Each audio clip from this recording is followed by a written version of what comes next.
With tensions rising along the China-India border and a looming crisis in the Taiwan Strait and South China Seas, Chinese leader Xi Jinping commanded the military to train in preparation of a real war scenario.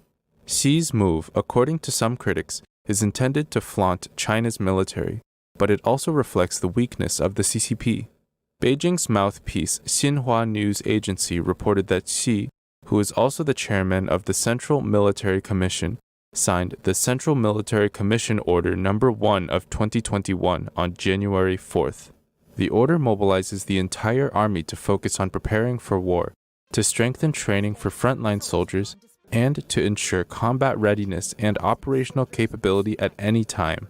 The Epoch Times noted that the phrase, to ensure combat readiness and operational capability at any time, did not appear in any of the 2020 military orders.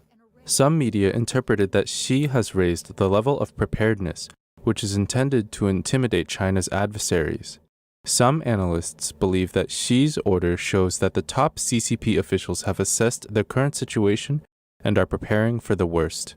High-level officials have recently admitted that 2020 was a very unusual year in the history of the regime. The CCP faces various obstacles, including domestic and international pressures. China commentator Xue Chi said the U.S. military has the most experience in actual combat in the world, but the CCP army has almost no experience in actual combat since the Vietnam War in 1979.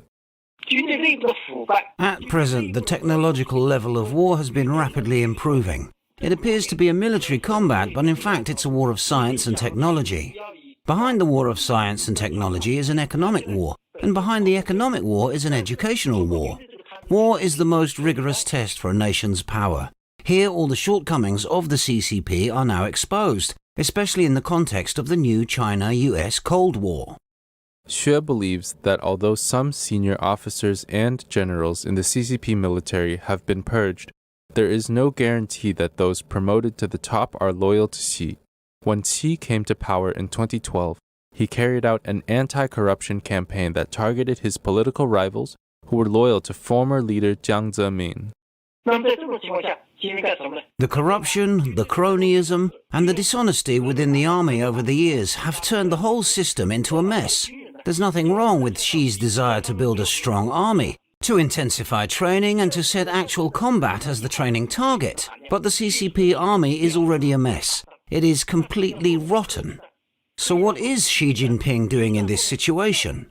He's focusing on the combat capabilities of the army, whether or not Chinese soldiers can fight in a real war and win the battle. He's forcing the soldiers to fight on the battlefield, leaving them with no other choices. Xue believes that under the current situation, the CCP takes an aggressive stance on the surface by flaunting its military power, but in reality it's extremely nervous. It,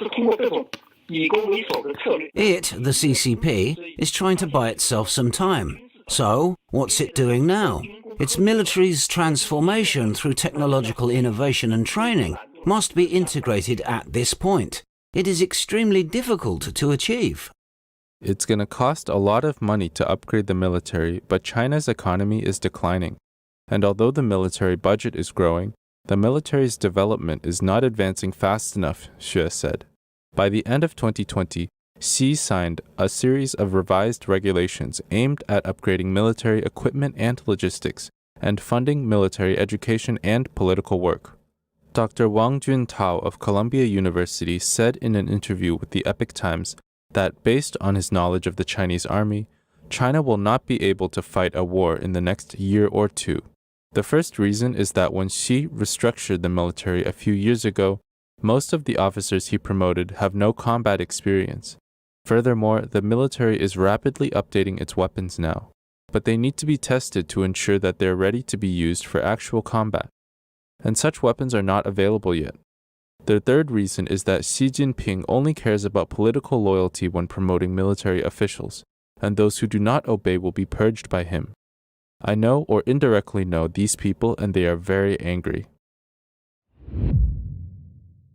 In the last 2 years, China launched a program to ban household use of coal for heating and required people switch to natural gas in an effort to improve air quality. However, like many other policies in China that sound noble and beneficial, The coal-to-gas program ended up leaving many rural households shivering in the cold.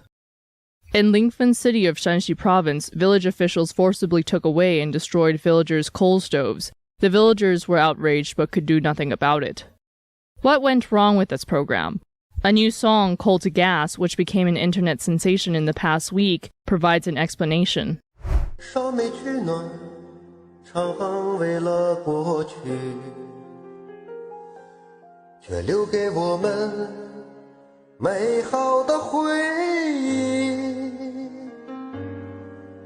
虽然早点累点儿，但是我们能都负担得起。那时候冬天没有压力，天然寒气把燃煤来代替，费用太高，烧得我头都抬不起。开到50-60度，屋里温度还不如过去。别看屋里不热，每月还要1000好几。一挂路，它还经常出现问题。维修电话根本就打不进去。有的人家燃气压力不足，还经常断气。有的人家因为费用太高，舍不得开启天然气，我们真的消费不起，烧得我们挣钱垂头丧气。